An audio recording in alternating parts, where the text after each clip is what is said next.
Vous en avez marre des mots de passe? Eh bien, bonne nouvelle, vous allez pouvoir les oublier grâce à la technologie des clés d'accès, en anglais les passkeys. Le mot de passe, ça pose deux problèmes. D'abord, il faut les retenir, ça c'est casse-pied, mais en plus, ce n'est pas assez sécurisé parce que beaucoup de gens utilisent des mots de passe faibles et puis beaucoup de gens utilisent aussi le même mot de passe partout.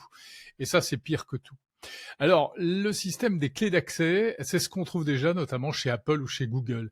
Et la nouveauté, c'est que Microsoft, qui est un acteur important du secteur, va lui aussi s'y mettre prochainement. Concrètement, de quoi on parle? C'est un système d'authentification à deux facteurs, encore plus sécurisé et plus pratique que ce qui existe aujourd'hui. Techniquement, il s'agit d'une clé secrète qui se trouve à l'intérieur de votre smartphone ou dans votre ordinateur, qui est générée au moment où vous en avez besoin. Et on accède à cette clé grâce à la biométrie. Donc en fait, on n'a rien à taper, aucun code à copier, coller, etc. Et pourtant, la sécurité est nettement supérieure. Alors en fait, vous avez très certainement déjà utilisé ce système de clé d'accès, mais peut-être sans le savoir. Par exemple, lorsqu'on vous demande de scanner un QR code sur votre ordinateur avec votre smartphone.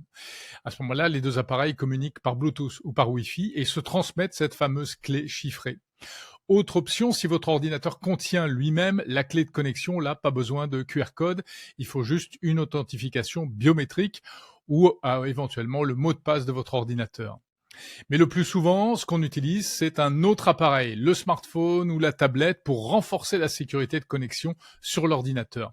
Dans ce cas, ça passe par le cloud. En fait, c'est une signature qui est générée par votre appareil, uniquement pour ce site, qu'il est impossible de réutiliser ailleurs, impossible de la voler. Ça s'appuie sur deux éléments, quelque chose que vous possédez, votre appareil, votre smartphone, et quelque chose que vous êtes, votre empreinte digitale, votre visage ou éventuellement votre code d'accès à votre smartphone. Alors ce système, donc déjà utilisé par Apple ou Google, eh bien on le trouvera prochainement au mois de septembre sur tous les services de Microsoft, Outlook, Teams, Office, Windows, etc. Et puis ensuite, eh bien, d'autres vont s'y mettre. Ça va donc se généraliser. La clé d'accès, c'est bien parce que ça ne peut pas être intercepté, ça ne peut pas être réutilisé ailleurs, ça ne peut pas être utilisé sur un faux site web, ça ne circule jamais sur Internet. C'est donc une authentification forte et sans friction.